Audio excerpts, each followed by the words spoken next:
My name is Uzma Syed. I'm a counseling psychologist. I've done masters in psychology and a PG diploma in family and marital counseling. Welcome to the day 16 of May series. So, the topic which I chose today is very close to my heart, and I feel it is the need of the hour. Everybody has to know about this because this topic relates to everybody. So, my topic for today is mindful eating. Be present, be gentle to yourself. So, now I am sure you all must have heard about mindfulness. So, let's discuss first what is mindfulness. I want you all to share the ideas. What do you have in your mind about mindfulness? You can text in the chat. What do you think mindfulness is? Now, it's a very popular word today. We use it very much now, especially the counseling world. Being conscious, yes, that's very nice. Feeling what we eat, yes. Being in the present moment, right? Excellent, excellent. So mindfulness is just being fully present in the moment. It is, yeah, it is just cultivating awareness and connection with the present. It's being aware of your present, not being in the past or not being in the future. Mindfulness is paying purposeful, non judgmental attention to the present moment. Now, there are many benefits of mindfulness. Now, can you tell me how are the things in your life? Like, for example, when you're walking, are you eating? How do you just eat? Do you just walk? Or do you do something? Are you multitasking simultaneously? You can share in the chat. Okay, somebody said being present and aware of what we are doing, and in this case, eating. Very nice. Thank you so much. Excellent. So, you all have a base idea about mindfulness.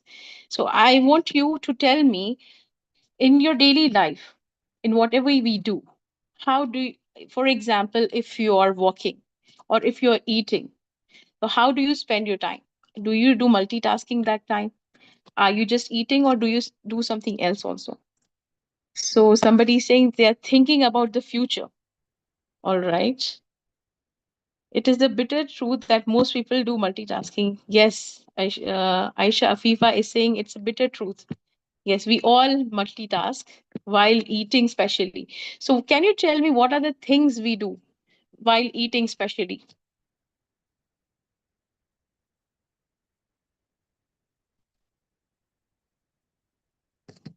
We are on devices. Yes. Okay, now let's see the benefits of being mindful in our daily life. How mindfulness, being present in the moment, not being in the past or not being in the future, how it helps in our daily life. So the first thing mindfulness does is it reduces anxiety and it sharpens your concentration. How? So anxiety is, for example, when you are in present, you're not thinking about the future, you're not thinking about the past, thinking about the past mistakes or thinking about the future fears. Then you are just in present, you feel relaxed and your concentration improves. What happens, your second thing is you take healthier decisions. Your thoughts are very much focused in the present, so you make balanced choices. Your thoughts, your choice or your decision is not affected by fears or some regrets. Next one, it helps you to practice kindness with your own self. It fosters acceptance and inner kindness. So, now mindful eating. What do you think? Okay, before going there, just let me. Now, you all told me about mindfulness, right? So, how is mindfulness connected with eating? Yeah, okay. Talking in phone, conversing during eating. Yes. So, mindfulness during eating is being present while you're eating, it's being aware with full attention when you're eating, it's noticing the taste, texture, and your hunger cues. It's recognizing the emotional and physical hunger. Are you really hungry or you're just emotionally hungry? It's cultivating gratitude and respect for food. When we are mindful during eating, it transforms the meal moments in the moments of presence, and it helps us connect with the body's true needs. But nowadays, in today's life, everybody is in a rush. We all think everyone from students to adults, everybody, when we look at them, they are running and we are trying to multitask. Even the meal time is not left alone. Even during the meal time, we are trying to manage so many things, or sometimes we try to do other things. Can you just tell me, why eating, what other things you do? Are you eating just with your, are you just with the food or anything else? It's a saying that we are what we eat. Yes, Aisha, Fifa, and we do recognize when we are aware of each bite of food we take. It's when we are mindful. Yes. So, can you tell me, how do you eat? How do you spend your meal time? Okay. So Tejasvi says she watches TV, and Pratima ji says sometimes he watches TV while eating. Okay. And many a times we are watching news. Sometimes we are just surfing with one hand. Yes. Mostly chit chat with family members. Okay. Subhadra ji says she chit chats. And somebody says we feel guilty eating or we feel thinking. We are eating constantly distracted. Okay. So Aisha says she uses devices or she's conversing or sometimes she's thinking. She's lost in thoughts while eating. So yeah, just put your hands up if you have experienced this, being thoughtful, being lost in thoughts during eating. How many of you have experienced being lost in thoughts? Me too. I have experienced this myself too. Or sometimes we are so tired, we just want to just relax by watching something on the mobile, or we are talking to our friends, or sometimes even more dangerous, we are watching some dreadful news, some dreadful news which puts our body in adrenaline rush. We feel, a sense of fear, a sense of threat, and at the same time we are eating. So all these things while eating, they distract us from our eating. Not only distract, but they also cause negative effects on the body. So you are what you eat. You all must have heard this, right?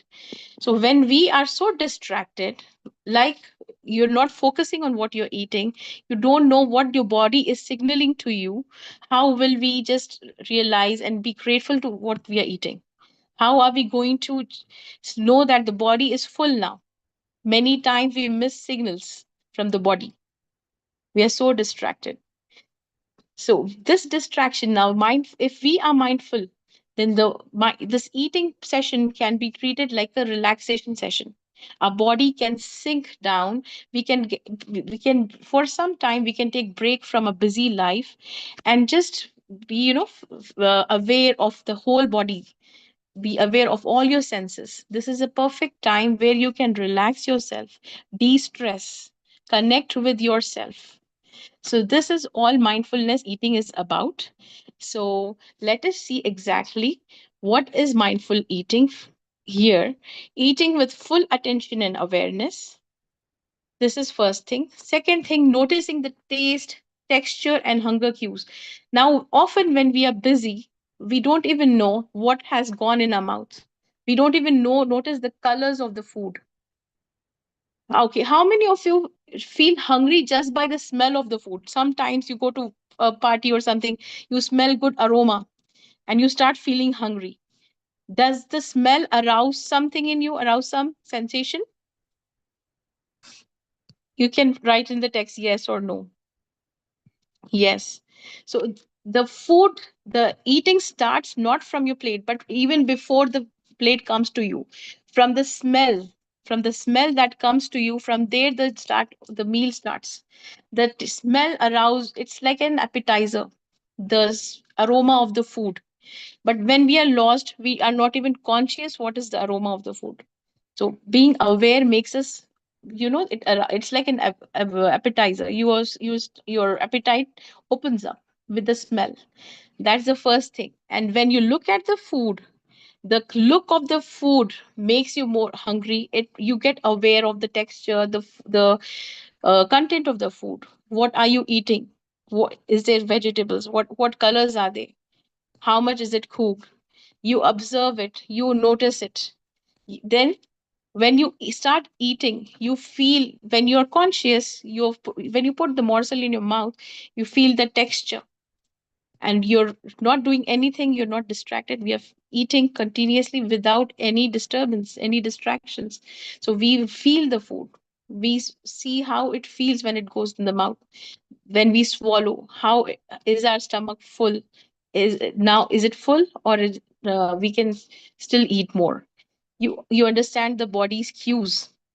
Then with this, sometimes if you're not in the moment, you're watching something, you're talking to somebody, maybe it's some bad news or some exciting news, your emotions rise up and you feel more hungry. Your hunger is not real, it's not physical hunger, it's called emotional hunger.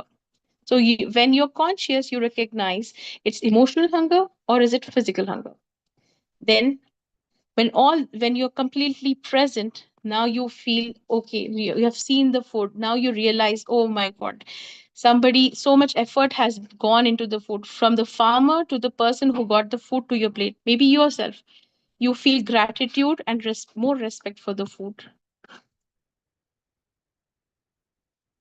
So by being more mindful, the portion control is more better, which improves digestion. We don't end up overeating, or we don't end up eating something which is too acidic. We balance our meal.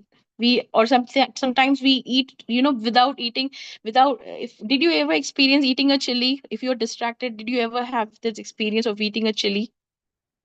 And anybody here, if you were distracted and you had a chili, and then you had to drink a lot of water, and that disturb your digestion. So sometimes we all experience this, right?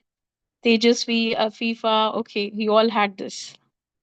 Me too. Many times when we are distracted, we don't notice what we. Sometimes we eat the chili directly, and we eat too. After that, we have to drink too much water, and the stomach is full. So this disturbs the digestion. So if you're conscious, your portion control is better. Now, reduced overeating many times. Now, this is a very common thing. I We are sad. How many of us just order on Swiggy some comfort food, or we just go and make some Maggie? How many of us have done this, or get some chocolate, or order a cake? That's called comfort eating. How many? Yes. Okay, and one person, she never ordered. Okay, doctor. Okay, she one of you says chocolate, one of you says she does that, somebody says home cooking. Okay, occasionally. So when we are too emotional, okay, sometimes very happy, sometimes very down. So some, not all of us, but some of us rely to, for comfort on food. We take food as a comfort.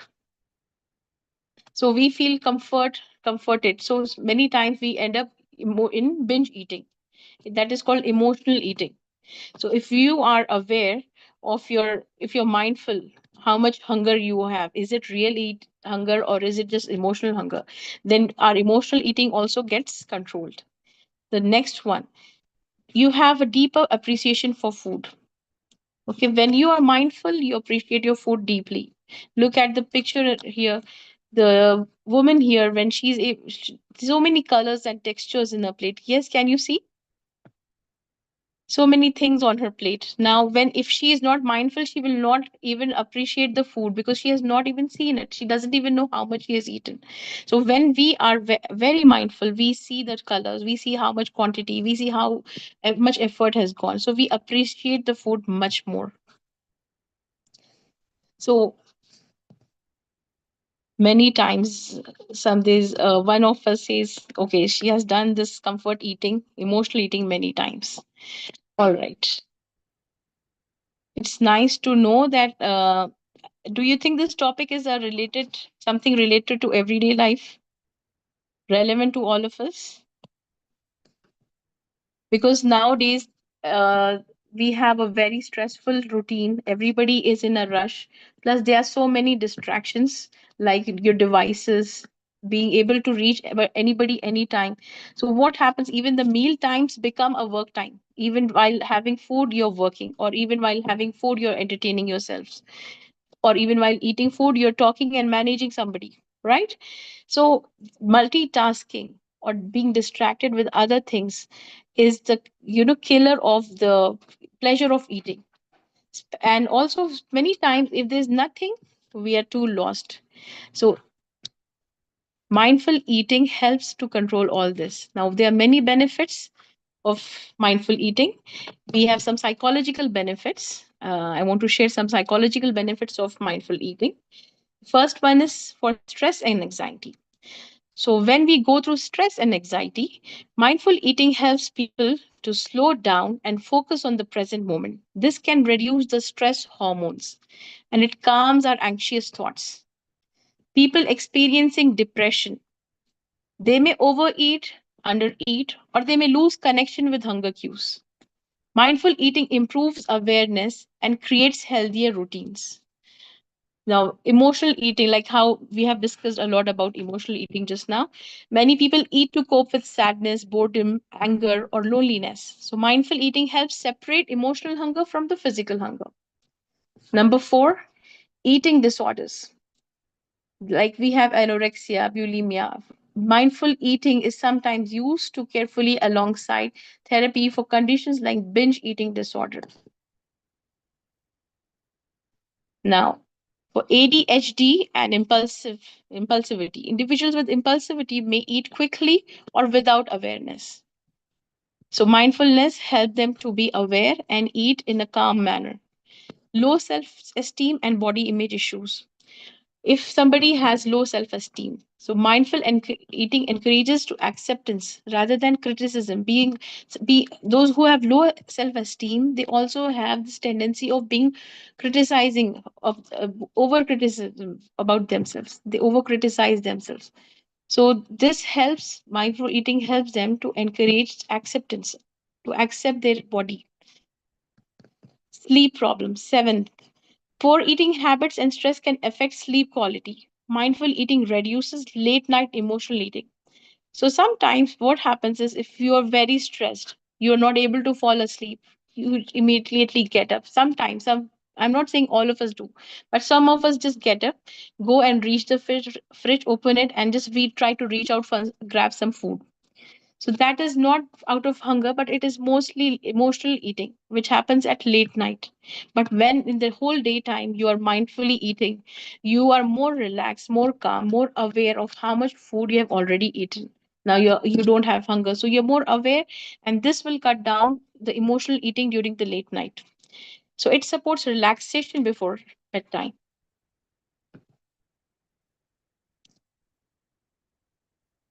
Now, mindful eating is not a new concept to our Indian culture. In India, we have always seen eating as part of worship.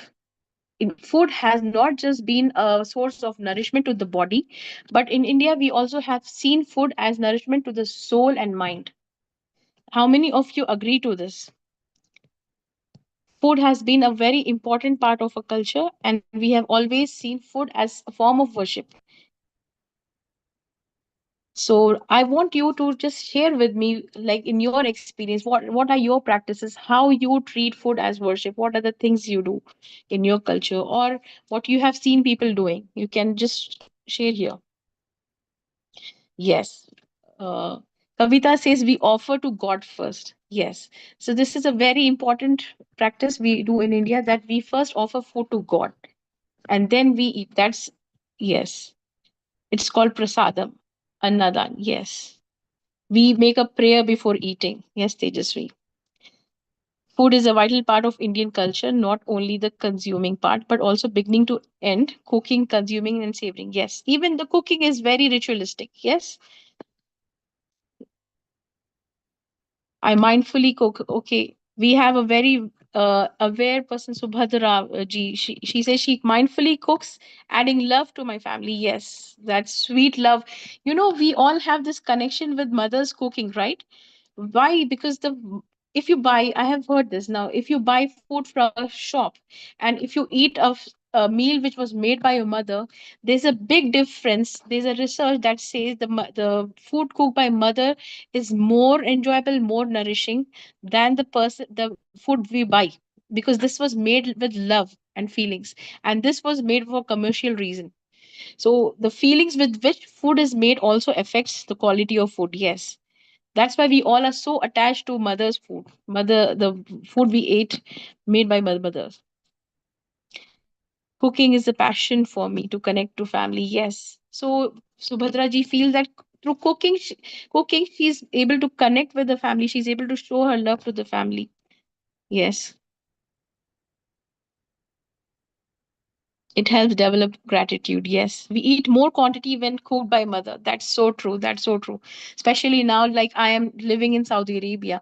So when I eat anything, I miss my home food, the food cooked by my mother. So I just keep waiting for vacation. So when I go home and I eat the same thing which my mother cooks is so different. Yes. So now I hope you all are carrying a chocolate with you. So in India, so we have in Indian culture, meals are more than nourishment. They are acts of devotion and gratitude. Food nourishes the body, spirit, and connects community in sacred harmony. And when you look at the can you see how appealing this plate looks? How many of you feel hungry just by looking at it, or how many of you feel it is appealing? This picture,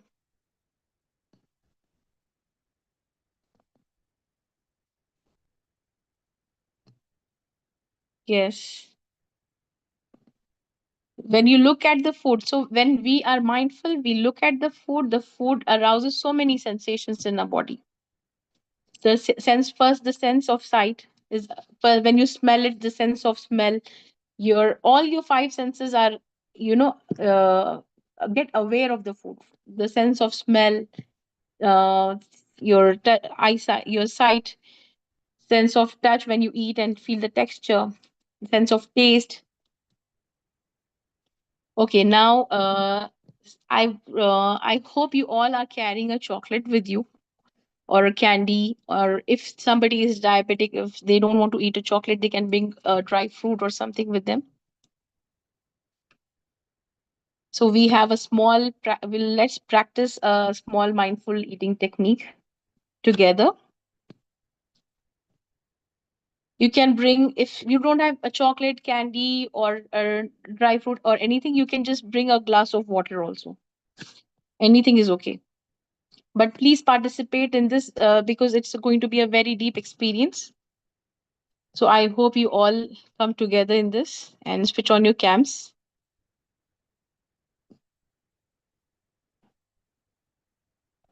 All right. I hope you all are ready. Shall we start?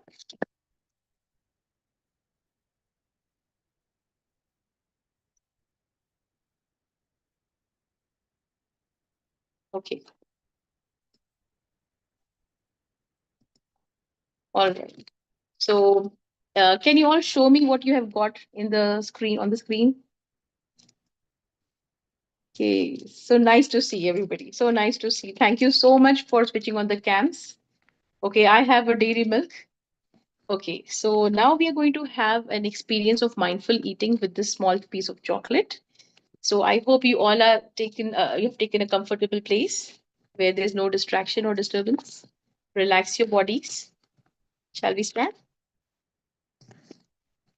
Okay. Now take a moment to allow the weight of the body to be fully supported by the chair. Let your body, let the weight of the body be supported by the chair you choose to sit in. Now relax your jaws. Allow your jaws to relax. Be mindful of your stomach. You can close your eyes for some time till I ask you to open. Allow your jaws to relax. Be mindful of your stomach muscles. See how they relax. When you relax your body, feel the relaxing of muscles. Take time to allow your muscles to relax. Now, focus on your breath. Notice how inhaling expands your chest and your tummy. Observe it. Give each breath full attention. Allow your breath to be gentle and natural. Relax your bodies. Relax, relax, relax. Inhale, exhale, inhale, exhale, inhale, exhale. Now rub your palms. Place your palms on your eyes. Slowly open your eyes. Now hold the chocolate in your hand. The chocolate you have been carrying, just hold it in your hand. Now bring your focus to the chocolate you're holding. Bring your focus to this. Feel the weight of the chocolate. Feel the weight. Now look at the wrapper. Look at the wrapper. Observe the wrapper. Observe the writings on the wrapper, the color, the texture. Now, can you bring it close to your ears? Bring the wrapper close to your ears and feel the crinkling sound in your ears.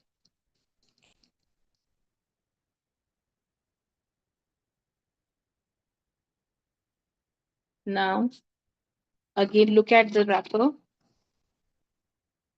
Now, slowly open the wrapper.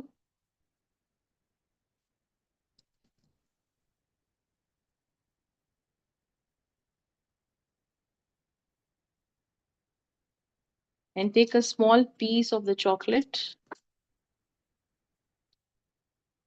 Now, feel the chocolate. Feel it. Just press and see the texture. How is the texture? Is it smooth? Can it be, is it soft to press or is it hard? Just feel it. Now bring this small piece of chocolate close to your nose. Now you can close your eyes. From now, again, we can close our eyes to feel deep. I want you to feel the smell. Feel the smell of the chocolate. How is the aroma? Is it sweet? How does it feel to you? Are your senses getting aware? Feel it deeply. Smell. Now, now take this chocolate. Keep your eyes closed. Put the chocolate in your mouth. Take a small bite and put it in your mouth. Do not swallow. Let it stay in your mouth for some time. Just roll the chocolate with your tongue in the mouth. Feel the flavor. Feel it slowly melting in your mouth. Feel the texture of the chocolate. Let it stay. Be calm. Just focus on your tongue. Focus on the taste of the chocolate, the texture, how smooth, how it melts down. Now slowly bite and chew.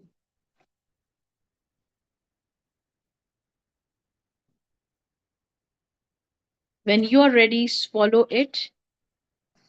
Swallow the chocolate and notice if there's any lasting taste in your mouth.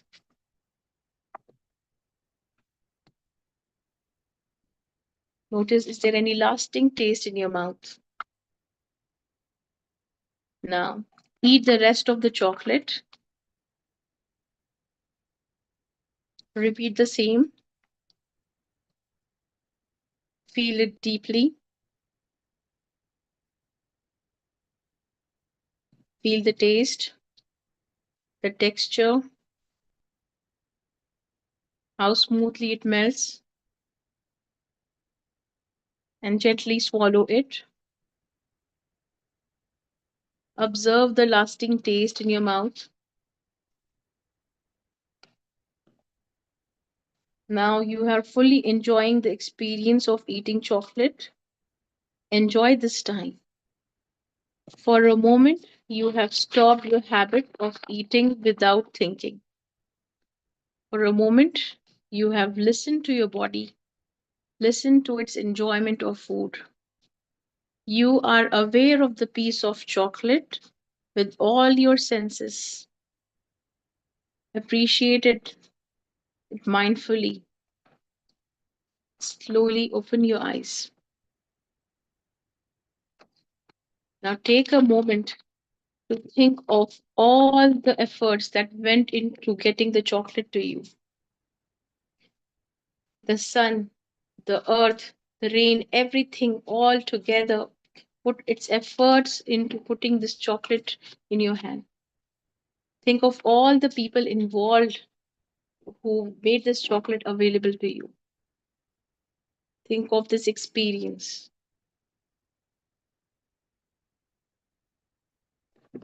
Thank you so much. Now, now you can tell me on chat, how did you feel? How was the experience?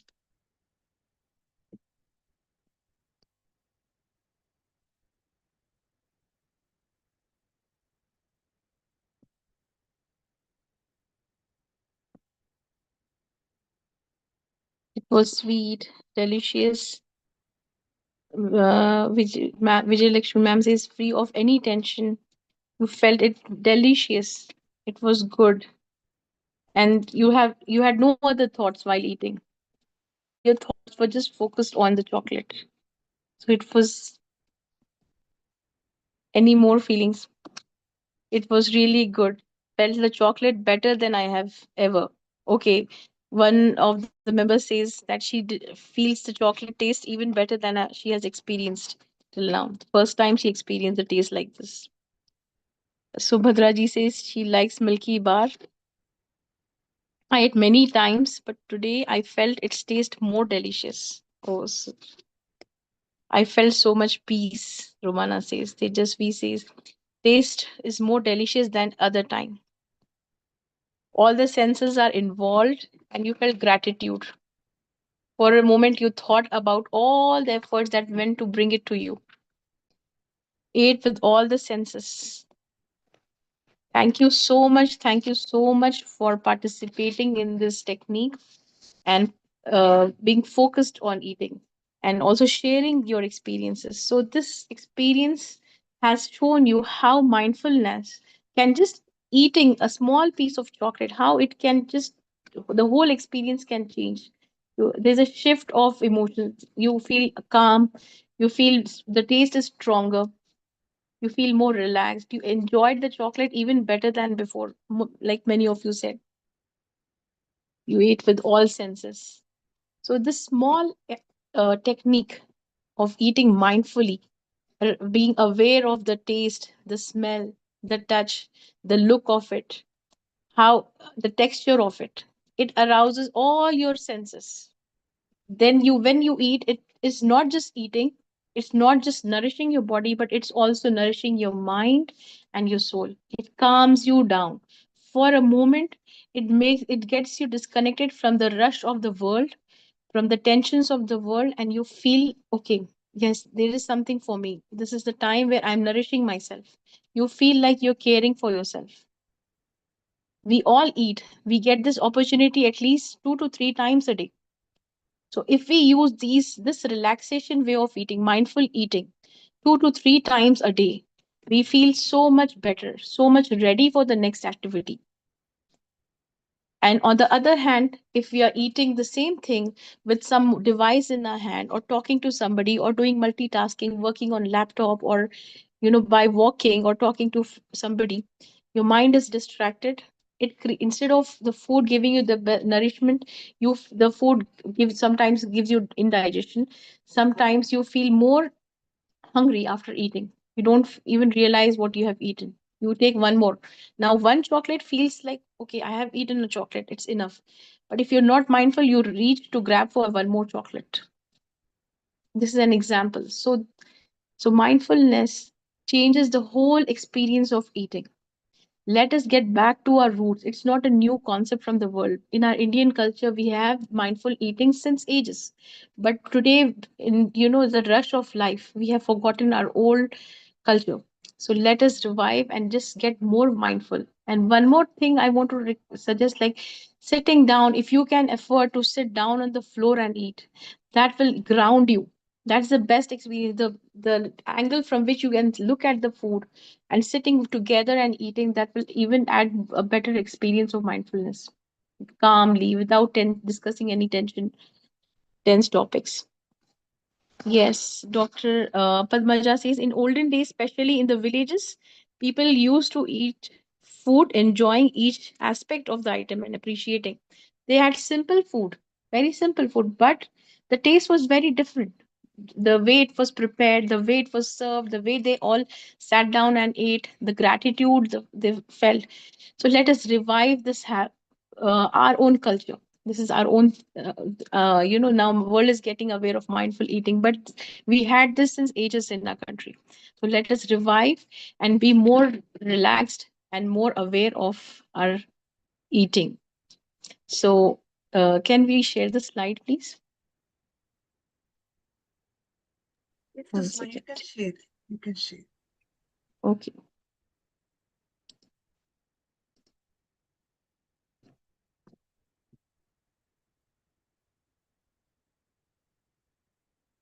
So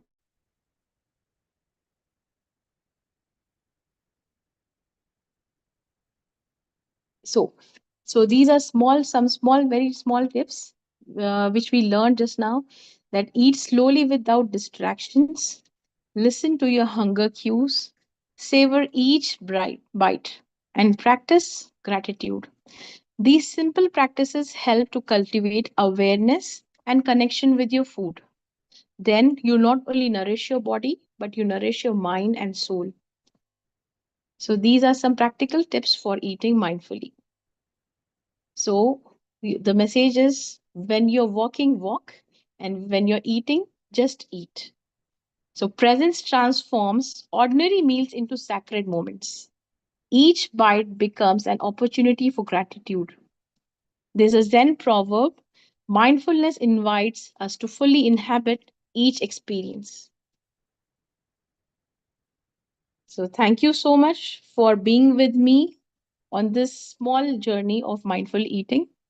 I hope this is just a beginning, and we spread, not only we practice this, but we also spread this message of how mindfulness in eating in our daily lives can affect our lives positively. Thank you so much. And I really thank everybody for being a part of this. And I want to share my journey with Manojagrithi. Okay. So I'm an Indian residing in Saudi Arabia.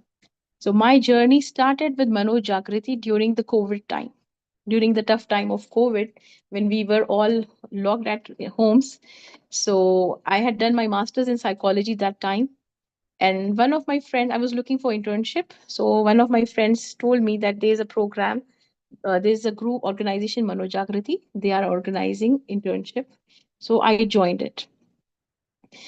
And after that, it was called Sneha.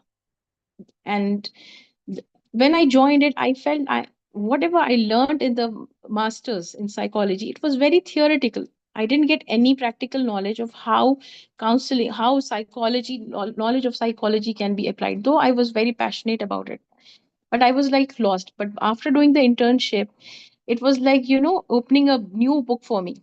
I felt so interested. I felt, okay, this is how these theoretical knowledge can be applied. This is the how we put it into action. Then ma'am informed me that there is one more course, Sahaya. I took part in that, and I'm from batch 12 of Sahaya. And my guru, Dr. Geetha Challa, I call her my guru because she is the one who showed me the real world of counseling psychology. From there, that was my stepping board, or of the to the world of psychology, or to the world of counseling. So Sahaya, it taught me so many things about counseling. What is counseling exactly? How a counselor has to be? What are the skills of a counselor? What are the interventions? What are the different issues and how to tackle them? What are the do's and don'ts of counseling? So many practical things. I After doing the course, I felt, yes, I'm prepared now to be a counselor, and I was so confident to take sessions. I got clients from Manojagrithi. Dr. Geetha Shalla was always available for any doubts, or she was her approach was very friendly, and I could approach her anytime. And not only this, there were so many. Manojagrithi keeps organizing lots of programs online and offline. I got a chance to participate, and that really improved my learning. That enhanced my learning a lot. And continuous services from Manojagrithi, which are not even, there's so many to mention, like this May series of mental health awareness. One of them. So when we participate, we just is just we are broadening our horizon of learning. So Manojagrithi, I'm really thankful and I'm grateful that I had Dr. Geetha Challa as my guru, and still I learn a lot from her. So that was my journey. Now, any question answers? Anybody? You can just put your question answers here. Okay, we have some more feedbacks. Like, it was a good session. Thank you so much, Dr. Padmaja. Thank you so much. And Pratima ji says it's a great way of relaxing and nourishing ourselves. Thank you for the wonderful session. Thank you so much. If you have any question answers, I please you can share. Yeah, good evening, all of you. Uzma, good job, Good congratulations. evening. And Thank you so much, ma'am. it's not the first time you're speaker like this.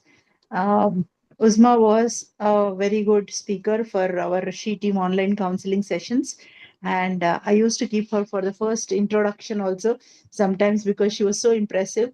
When there were very high officials like IPS and IAS officers, she was one who used to start the session so humbly, with clarity, and many sessions, online sessions for you teasers, we have conducted, and that's where Uzma was one of the best speaker for me, and she also uh, been a back end supporter for many of the events we conduct. October 10th, many India Book of Records, Asia Book of Records. There were so many Wonder Book of Records. So whenever we were doing, she's not here. For your information, not she's not in India right now. So she joins from a different country, and then but still she supports in the day-to-day activities of Manojagrithi. That's where physical difference doesn't make any difference. If you are away, far away from any place or any organization or anybody, still you can be connected. That's what is proved by Uzma. Anytime we have an activity, she is the first one to message me that, ma'am, I will participate. So well done, good job, and keep growing, Uzma. You have a lot of capacity, that you are very Thank resourceful, you. that innate capacity. See, God generally, I'm a believer. So भगवान किसी को वो innate potential दे देता है. So someone grows in the process of life, but Uzma is gifted. She has that innate insight in Thank you so much. It's things. your eyes, ma'am. So, Thank you so much that you're good able to job, see. good job. So any Thank questions, you we so are much. always there. Uzma and myself available for few more minutes to take questions. Thank you for joining, all Thank of you you. so much.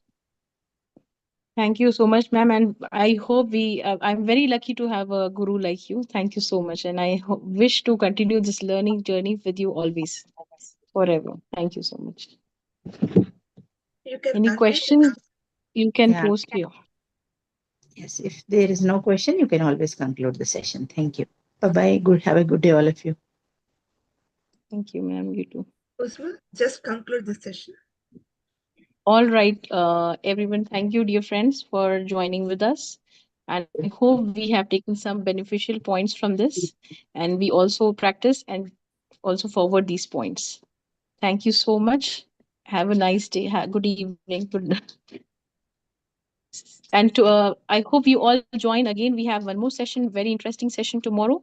So I hope to see you all tomorrow again. Thank you so much. Take care, all of you. Goodbye.